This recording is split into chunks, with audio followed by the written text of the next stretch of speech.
What's up, nerds and nerdettes, and we little nerdlings all? It's your buddy Big John G from Two Gun Pixie presents Legendary Gaming. I don't know why I did that. It's a pixie. I don't know. Just stick to the normal intro, John. All right. No problem. Trying something new. All right. But anyways, you see I got Alex here with me. Yeah. We just finished doing a first playthrough of Sakura by Osprey Games. Sakura. I'm saying it wrong every damn time. I'm not even trying, folks. I'm not even trying. I'm just that bad. But yeah, we just tried this. We did the 2-player variant. It was only 2 of us here tonight. But that worked out good, I think. Yeah, I thought it worked out great. Now, this game, when I got this, it was a surprise. It completely fell off my radar, I guess, from the upcoming Osprey Games. And I think it was a surprise to you as well. Oh, yeah. And it was a really good surprise. I mean, with a name like, Sakura, you never know what it's going to be. It's cherry blossoms. I don't know. But yeah, it was a lot of fun. I really enjoyed it. I get it, and I'm reading about it, and I'm like, so the game is, I'm a painter. Hold on a second. I'm a painter, and I gotta follow the Emperor around, and I gotta get as close to this numbnuts as possible. But if I bump into him, okay, I get it, it's my bad. I get it, I bumped into him. Yeah. But if he bumps into me, it's just as bad. Yeah. I was like, wait a second, do I really gotta play this game? Yeah, that happens sometimes, let's be honest. But when I did that quick little teach myself playthrough, and I saw how easy it was, and I said, let me just jump right in and do a how-to play video, man, I really, really liked the level of strategy that you get in this 5-card hand. Yeah, I mean it's super simple, but there's a good level of choices and strategy of there's a lot of we were getting each other a lot in that playthrough. Yeah, and how you and when you play 2 players, you're gonna be doing blind drawers to represent the court painter, which I think we were using the blue guy for that. Yeah. And between you and him with his blind drawers, man, I kept getting knocked all the way back.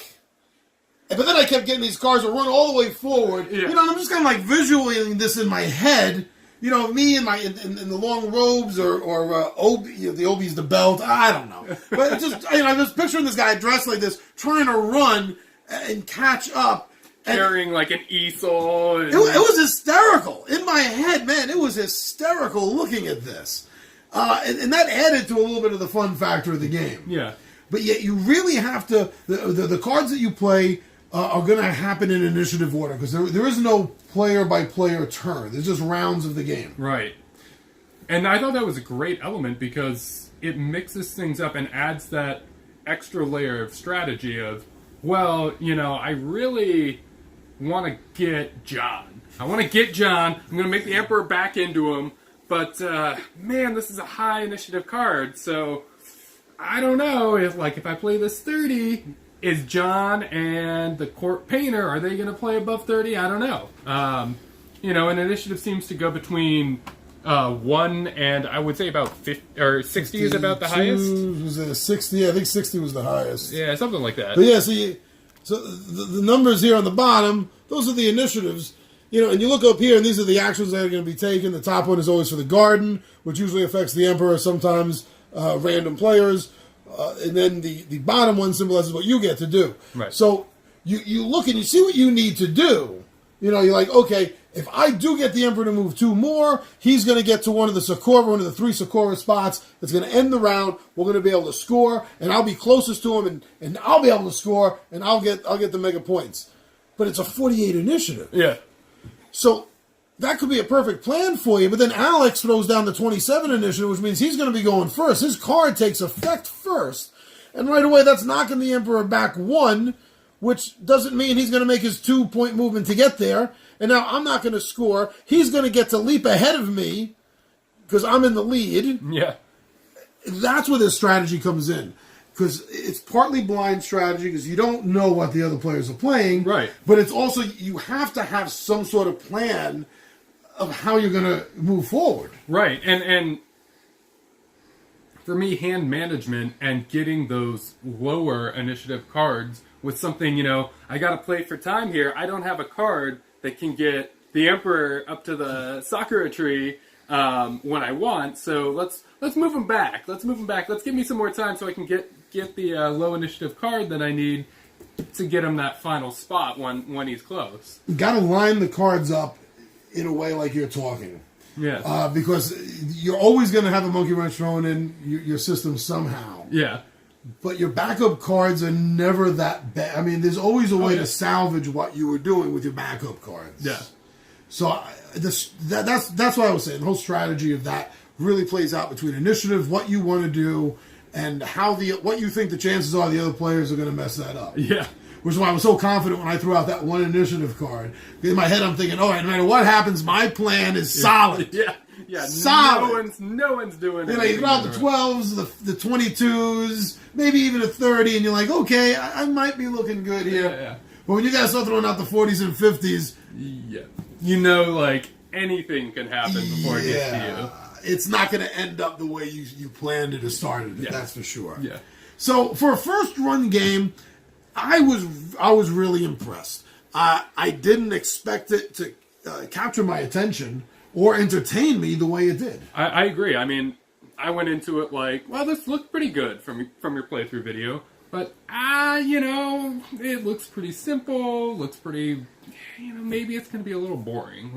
But it was good. There was a lot more strategy than I ever anticipated to be there.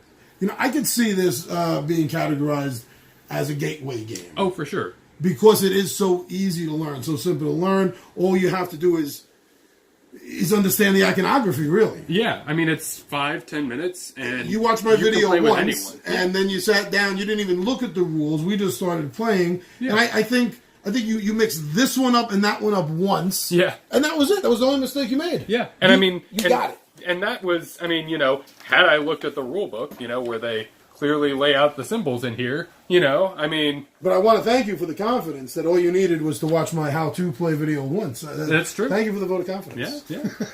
Yeah, I never even looked at the rule book, which is rare. So yeah, this is the first impression you're going to have of this game, I think, is going to be a positive one. Yeah. I definitely do.